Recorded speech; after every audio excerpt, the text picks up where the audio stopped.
ചെങ്കടൽ മേഖലയിലെ കപ്പൽ ഗതാഗതത്തിനും ഊർജ്ജ വിതരണ പാതകൾക്കും സുരക്ഷ ഉറപ്പാക്കാൻ ബഹുരാഷ്ട്ര നാവിക പ്രതിരോധ സഖ്യം രൂപീകരിക്കുവാനുള്ള പദ്ധതിയുമായി സൗദി അറേബ്യ.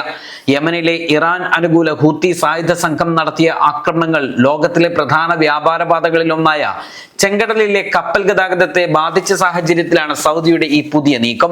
സഖ്യത്തിന്റെ സ്ഥാപക നേതൃരാജ്യമായി സൗദി അറേബ്യ തന്നെ പ്രവർത്തിക്കുമെന്നും ആസ്ഥാനവും സൗദിയിൽ സ്ഥാപിക്കുമെന്നും സൗദി പ്രതിരോധ മന്ത്രാലയം വ്യക്തമാക്കി. സഖ്യവുമായി ബന്ധപ്പെട്ട് നടന്ന അന്താരാഷ്ട്ര യോഗത്തിൽ 43 രാജ്യങ്ങളുടെയും യൂറോപ്യൻ യൂണിയന്റെയും പ്രതിനിധികൾ പങ്കെടുത്തു. തുർക്കി, പാകിസ്ഥാൻ, ഈജിപ്ത്, സുഡാൻ, ജിബൂത്തി തുടങ്ങിയ 14 രാജ്യങ്ങൾ നിർദ്ദിഷ്ട സഖ്യത്തിന് പിന്തുണ പ്രഖ്യാപിച്ച് സംയുക്ത പ്രസ്താവനയും പുറത്തിറക്കി.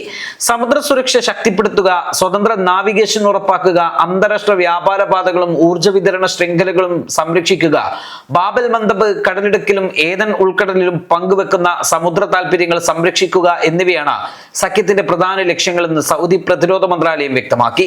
ഹുത്തികളുടെ ആക്രമണങ്ങൾക്കിടെ ചെങ്കടൽ കപ്പൽ ഗതാഗതത്തിന് കൂടുതൽ സുരക്ഷ ഒരുക്കാനുള്ള അന്താരാഷ്ട്ര ഇടപെടലിനെ കുറിച്ച് സൗദി ആലോചിക്കുന്നതായി റോയിട്ടേഴ്സ് റിപ്പോർട്ട് ചെയ്തിരുന്നു. 2026 ജൂലൈ 20 ചെങ്കടലിൽ സൗദിക്കെതിരെ നാവികോപരോധം ഏർപ്പെടുത്തുമെന്ന് ഹൂത്തികൾ പ്രഖ്യാപിച്ചു.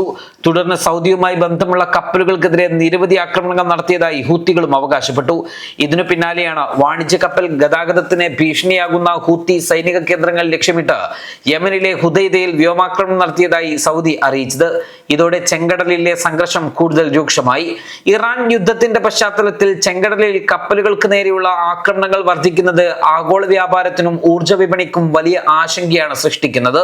ചെങ്കടലിന്റെ തെക്കൻ പ്രവേശന കവാടമായ ബാബൽ മന്ദബ് കടലിടുക്ക് ഏദൻ ഉൾക്കടലിനെയും ഇന്ത്യൻ മഹാസമുദ്രത്തെയും ബന്ധിപ്പിക്കുന്ന തന്ത്രപ്രധാന ജലപാതയാണ്.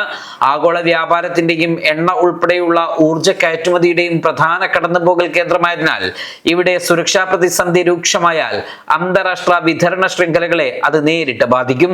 പുതിയ സൗദി നേതൃത്വത്തിലുള്ള സഖ്യം യാഥാർത്ഥ്യമാക്കുന്നത് ചെങ്കടലിലെ സുരക്ഷാ സമവാക്യങ്ങളിൽ വലിയ മാറ്റത്തിനാണ് വഴിയൊരുക്കുക. വ്യാപാര ഊർജ്ജ പാതകളുടെ സുരക്ഷ ഉറപ്പാക്കുന്നതിനൊപ്പം മേഖലയിൽ സൗദിയുടെ തന്ത്രപ്രധാന നാവിക ഇടപെടലുകളും ഇതോടെ കൂടുതൽ ശക്തമാകുമെന്നാണ് വിലയിരുത്തൽ. ന്യൂസ് ഡെസ്ക് സുപ്രഭാതം.